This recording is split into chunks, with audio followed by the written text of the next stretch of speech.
And I led with this. Although this is fascinating to me. It was in a toss-up to be the lead item. But there's the next item is a Hillary item. I'm so bored with Hillary, as you know. I didn't want to lead with a Hillary story, but she's out there. She said something literally idiotic, and I know she doesn't believe it. And it illustrates that she's pandering. That she thinks that after all of these years of Obama, that there's still some doubt that she is extremist leftist enough. She actually said, she was out talking to a bunch of economists, and she said that we need to topple the 1% in order to save the American economy. What do you think, when you hear topple, what do you think of? Don't destroy, overthrow. You think military coup. Something like topple the 1%. She and her husband are in the top 1% of the 1%. All of the people they hang with are in the 1%. She's no more going to topple those people than she is going to reverse herself on abortion. But yet she thinks that she has to go out and say it. She has to prove it because apparently she believes that there is doubt out there in the Democrat Party base of her credentials as a serious and honest leftist. In other words, so look what she thinks that she has to say in order to shore up her support from that lunatic base the Democrat Party has created. That you have to go out and you actually have to promise to destroy the 1% in order to prove your bona fides to them. And everybody knows that she is in no way, shape, manner, or form believes this. And that in no way, shape, manner, or form is she going to do it any more than Obama has done it. The victims of people like Hillary Clinton and Barack Obama are the little guy, the middle class, the supposed beneficiaries of socialism, the supposed beneficiaries of the whole concept of the redistribution of wealth. And that's what she's talking about. By toppling the rich, I'm going to go get their money. I'm going to take it away from them. My first target's going to be the Koch brothers. I'm going to take everything they've got. Yeah, you do that. And then give it to me. That's right.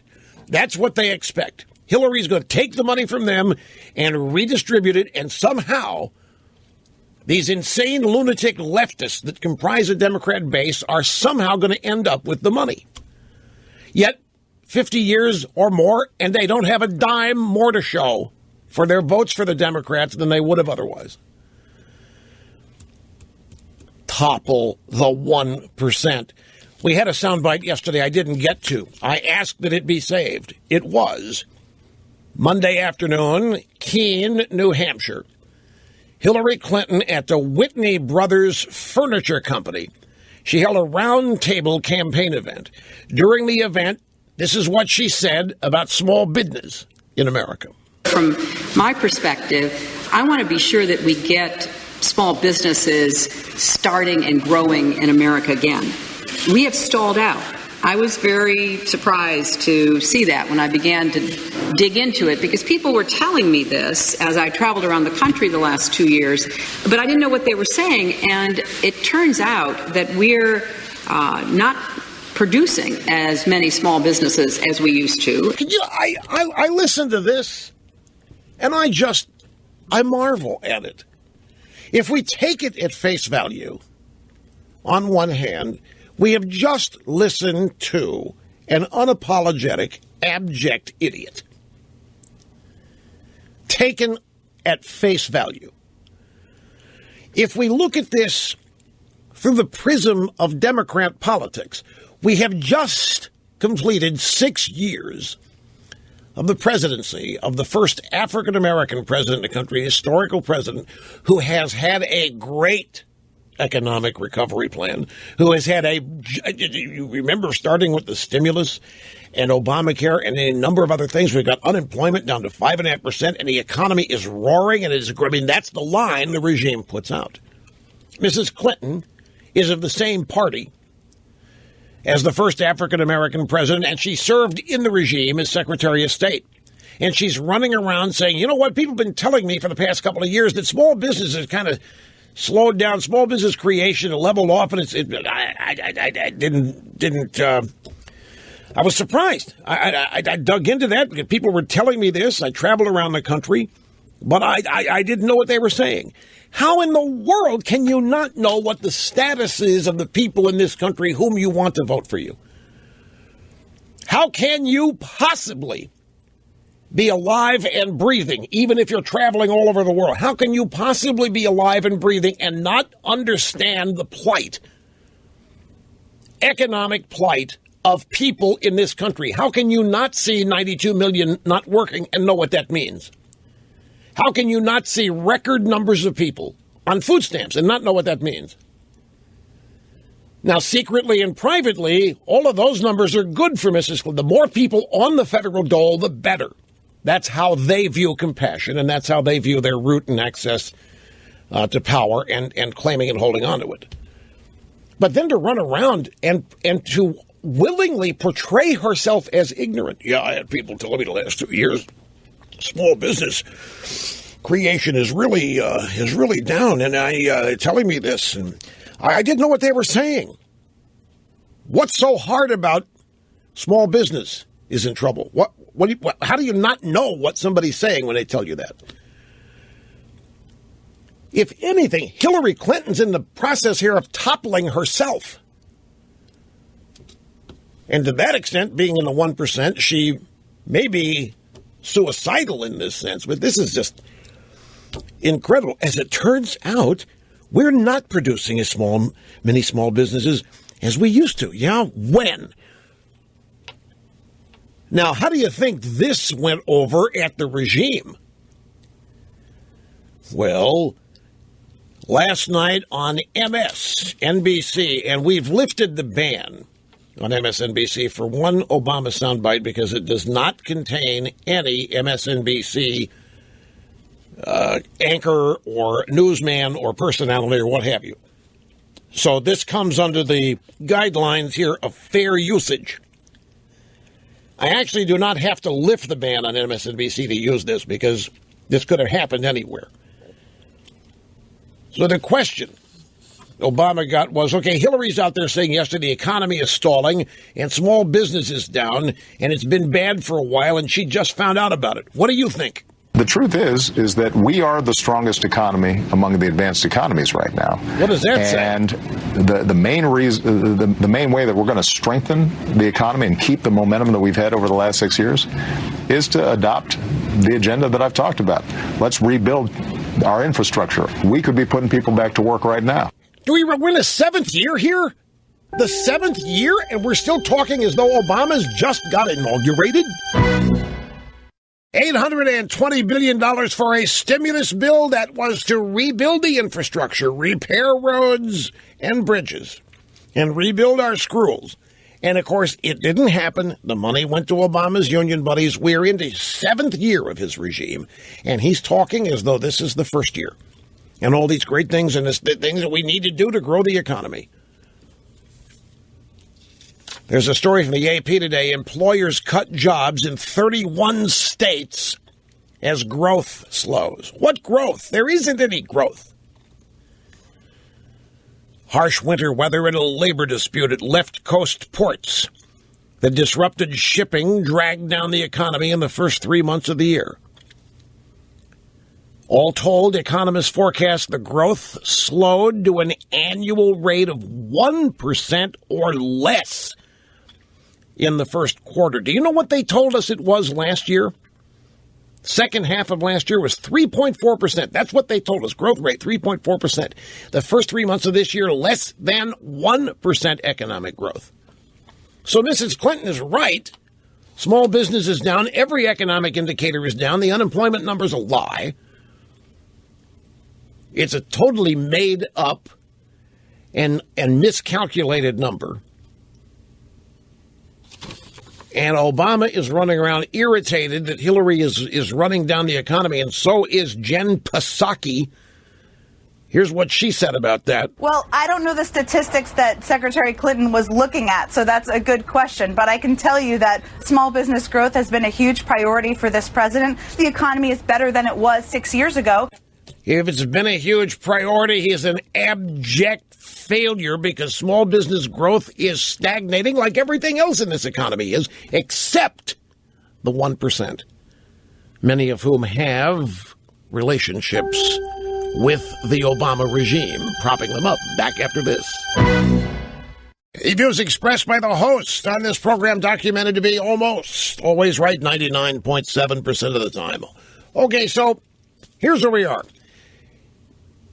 Mrs. Clinton says that many small businesses have gone away. Small business growth has stagnated. We're losing ground in the small business sector. Overall, the economy is dragging. And then after admitting, and by the way, I wonder how many small businesses have paid her $300,000 to speak, or her husband $500,000 to speak. So she's out there acknowledging that small business is in a rut, that the economy has slowed down, and on top of that, she promises a bunch of economists that she's going to topple the 1%. She's just going to wipe out everybody, and she's going to end up calling it fairness, which is exactly how the left defines equality. Misery shared equally. And once that happens, then everything's okay. Once the misery is spread they never try to spread joy. Incapable of it. The left is incapable of inspiration. They're incapable of uplifting. They're too angry. They're too mad. They're too pessimistic. Never happy, no matter what they get. So now everybody has to be miserable. Everybody has to be unhappy. Otherwise, it isn't fair. And this is the woman who is said to be the presumptive Democrat nominee. Here's Jerry in Sacramento. This is my adopted hometown, and it's great to have you on the program, Jerry. How are you? Oh, good morning, Mr. Limbaugh. It's good to be here. Just thought it needed to be pointed out to the American public, especially those who are victims of public education, that if you're on food stamps or welfare, your income is in the top 1% of the world. So technically, Hillary's at war with you. Okay, now, hang on just a minute out there, dear. I want you to understand how people listening to the program are going to hear that. There's a guy at the Heritage Foundation named Robert Rector, and he has done his life's work has been researching the subject you're talking about, welfare, and virtually every aspect of it. And he has written several reports which make similar claims to what you just claimed. He says something like poverty in the U.S. equals prosperity in much of the world. Now, you have just put it in real terms. You have just said that people on food stamps and welfare in America are in the top 1% of the world. Could you back up that assertion?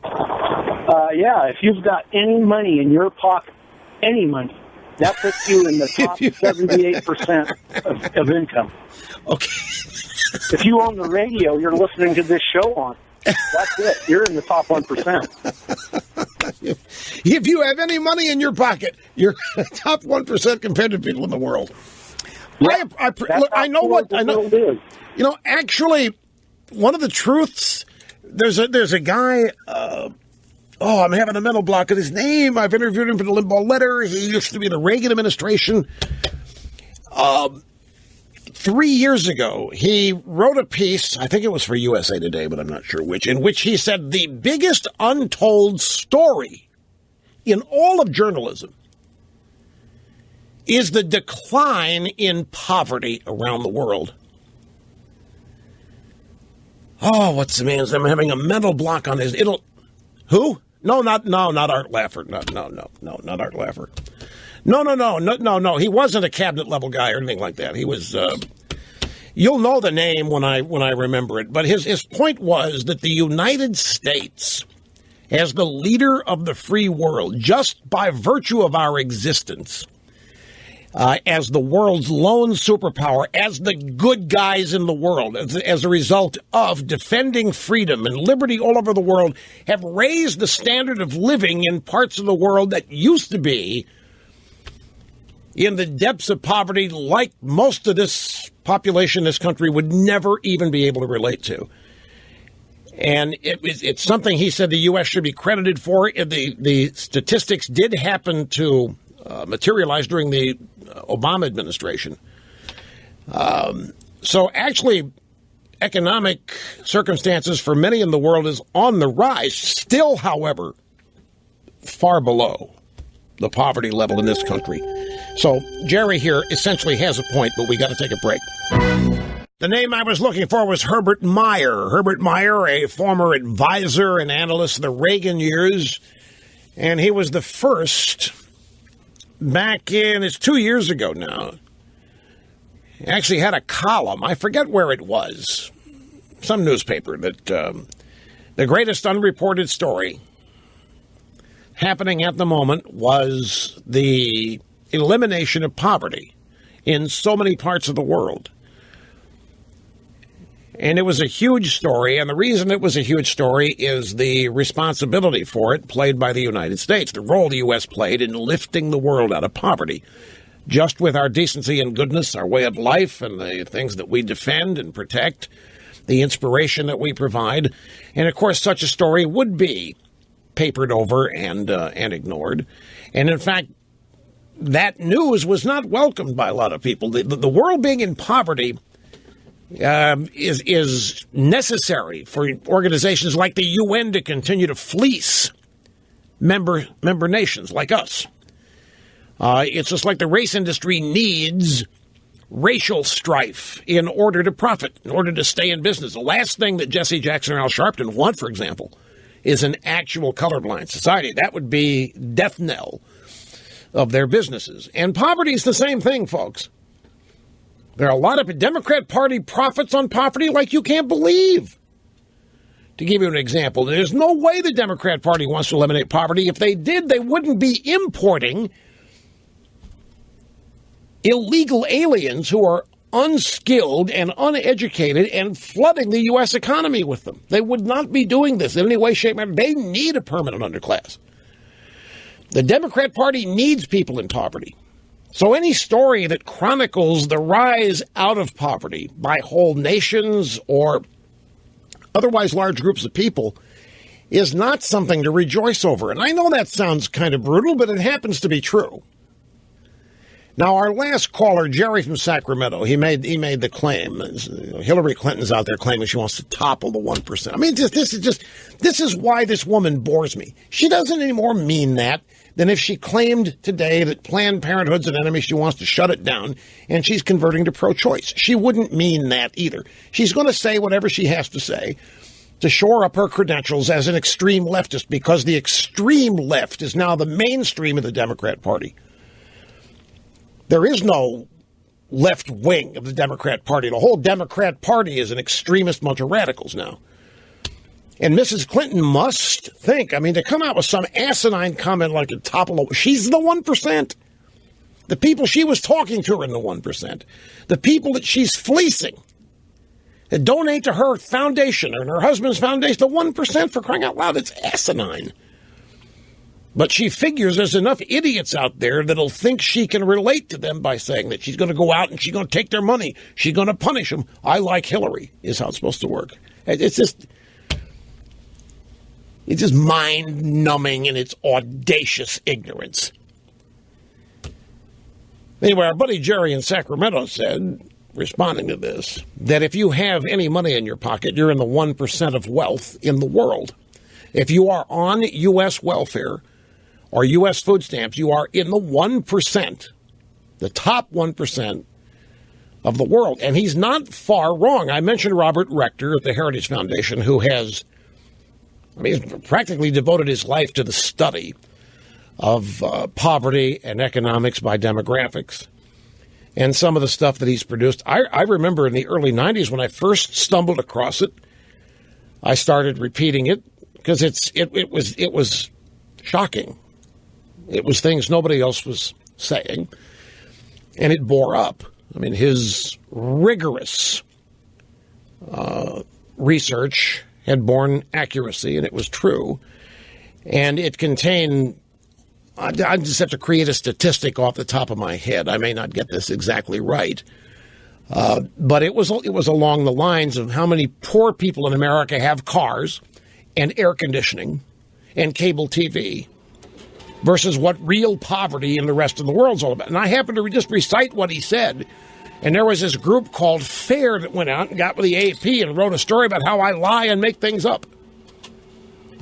And it was a long AP story. The media picked up on it. And that's when they first threw down the gauntlet that I lie and make things up. And I was just quoting Robert Rector. But they were so frightened by the data that there isn't real poverty in this country. There is relative to wealth in this country, but around the world, the way most people live, there isn't poverty here. So anyway, during the break, my vast research staff and I, which would be me, dug deep. And we discovered an interesting stat out there. You need just $34,000 annual income to be in the top 1% of the world. And you can do that on welfare and food stamps. You can do so well on welfare, you can do better than taking a job. You can end up living better on welfare than working. So bastardized has become the U.S. welfare system. $34,000 a year, you're the top 1% in the world. Now, here's a number that'll shock you. Now, this number is 10 years old or maybe 15. It may have changed a little, but it wasn't that long ago that if you earned $50,000 in the United States of America, you were in the top 10%. And I'll never forget the first day I used that number. Snerdley looked at me like I had been co-opted by aliens because it sounds ridiculous. All you need to be in the top 10% is $50,000. Yeah, it was a great illustration of the way, what average versus mean people live. Now, here's a quote from Herbert Meyer when he wrote about this a couple of years ago. When you stand back from all the yelling and the screaming, you can see what I believe is the most important trend in the world, and the world is emerging from poverty fast. It's the biggest underreported news story in the world. By 1980 or 1990, about 2 billion human beings were out of poverty, and since then, another 500 million have crossed the line out of poverty, a lot of them in India and China. In the last 6 years, 20 million Brazilians have emerged from poverty. When you put all these numbers together, each year, between 50 and 100 million human beings are leaving poverty behind. He says if we can continue this trend within our lifetimes, and certainly within our children's lifetimes, the overwhelming majority of human beings will no longer be poor. And that is the biggest thing that has happened in the entire world. It was in Forbes. The column was in Forbes. And it was titled, "The Next Big Thing from the Official Who Predicted Communism's Demise." And that's Herbert Meyer. Herbert Meyer is the one of the aides to Reagan who predicted that communism, the Soviet communism, would collapse on itself by virtue of its own immorality. The Herb Meyer piece, interview, actually, it was in Forbes, January 3rd of 2013. Now, here's some Robert Rector numbers, and he's the Heritage Foundation scholar who looks into this, and they're from 2011. The following are facts about persons defined as poor by the Census Bureau as taken from various government reports. So Rector hadn't made anything up here. It's Census Bureau numbers, 2011 regime numbers. 80% of poor households in the U.S. have air conditioning.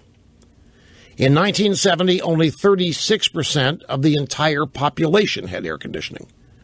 But today, 80% of the poor do.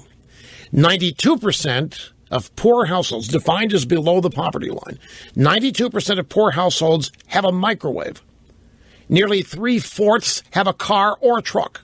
31% of the people living in poverty have 2 or more cars or trucks. Nearly 2/3 have cable or satellite TV. 2/3 have at least one DVD player, and 70% had a VCR in 2011. I remember using these numbers, what they were back in the early 90s, and man, the left came after me like I was just making it up. And like that, just using these numbers and believing this just destroyed all of my credibility. And here with the Daily Mail. In March of 2013, the end of the third world. New study shows world poverty could be eradicated in 20 years. In the meantime, the standard of living in the United States is going the other way. Not to relive ancient history from the first hour, but there's Mrs. Clinton out there saying she's shocked to learn that small businesses are not being created. That small business is vanishing. So people have been telling her this for 2 years, and she says she didn't know what it meant. And she started looking into it, and she found that there's an overall stalled-out U.S. economy. And that just sent the regime flying into a fit of rage and anger. But I thought people like Hillary and Democrats, large and small, I thought they were the ones in touch with the little guy.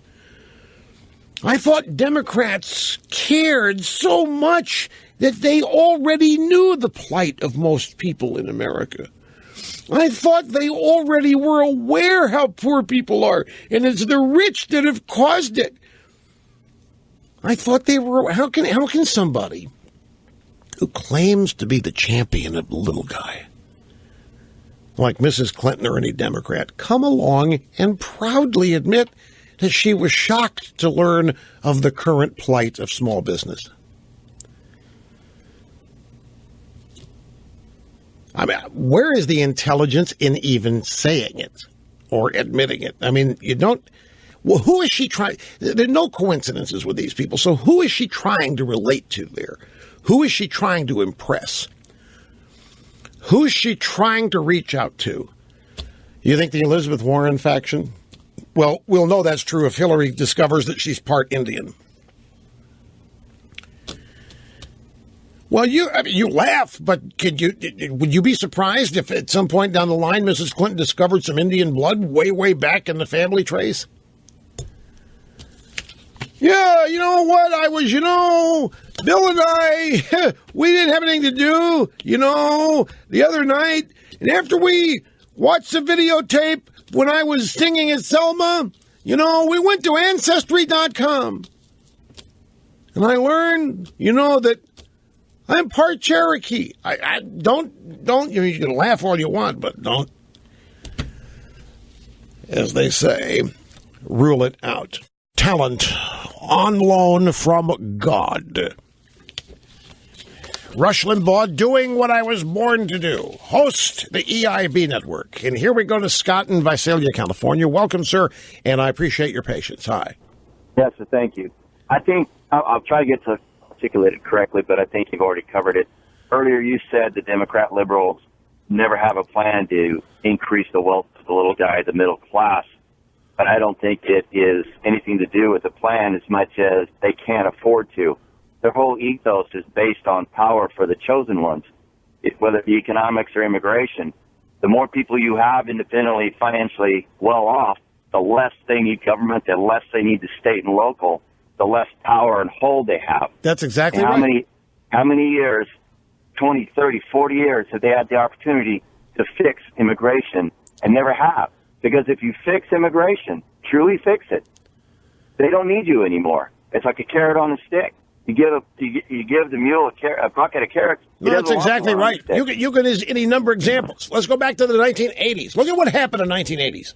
1980s, top marginal tax rate, 70% in 1981.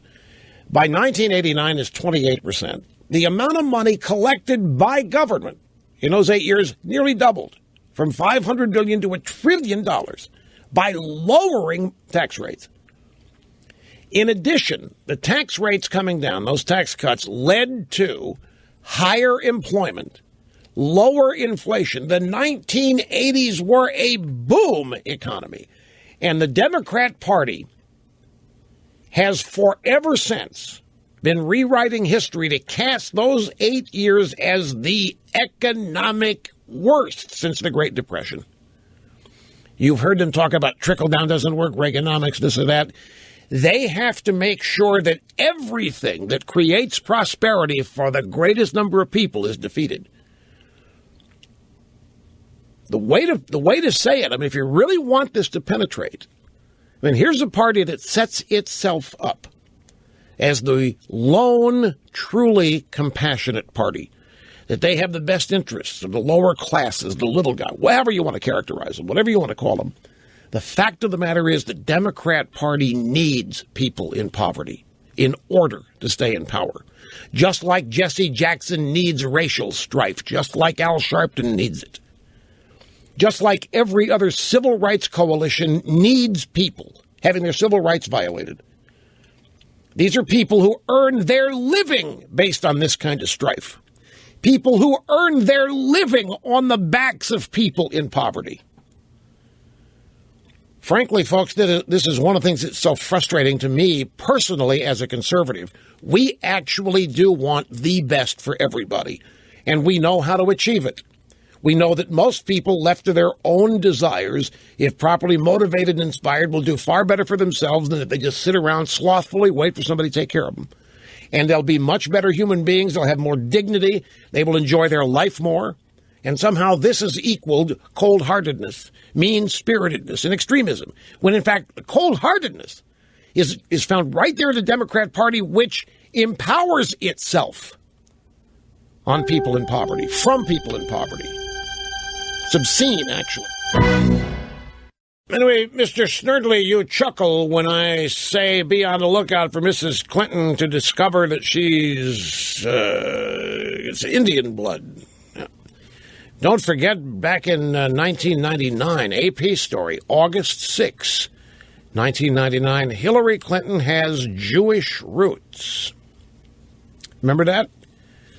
From the article. In New York, where 1 of every 8 voters is Jewish, it certainly won't hurt that First Lady Hillary Rodham Clinton can note the Jewish branch on her family tree. That's right, she claimed to have Jewish ancestors when she was running for the Senate from New York. Mrs. Clinton, this is more from the 1999 AP story. I mean, this is choke yourself to death funny. Mrs. Clinton has very fond childhood memories of the second husband of her grandmother on her father's side, Max Rosenberg, a Russian-born Jew, said Howard Wolfson, a spokesman for the First Lady's Senate Exploratory Committee. Wolfson said Thursday he doesn't expect it'll have an electoral impact, and we don't see it in that context. Right, so why talk about it? It's incredible. And by the way, some stats from the 1980s, just to back up my claims. Under Ronaldus Magnus, Ronald Reagan, economics, 1980, black unemployment in the 1980s fell by 20%. Black unemployment plummeted, like everybody else's did, too, by 20%. Under Barack Hussein O, also known as the One, black unemployment has increased by 42%. I mean, the idea that the Democrat Party looks out for the little guy, the Democrat Party protects the little guy, the Democrat Party feeds off of them. The Democrat Party gets rich off of them. The Democrat Party keeps them poor. The Democrat Party needs a permanent underclass. For a bunch of reasons, not just their votes, but they can point to the underclass. They blame the Republicans for it. They blame the rich. They blame the 1%. Those people, that permanent underclass, they used to have all the money, don't you know? And the rich came along and stole it. And trickle down was where the rich were going to give it back. But it didn't trickle down. Therefore, trickle down doesn't work. That's how they bastardized the whole thing. Just basically lie and make it up.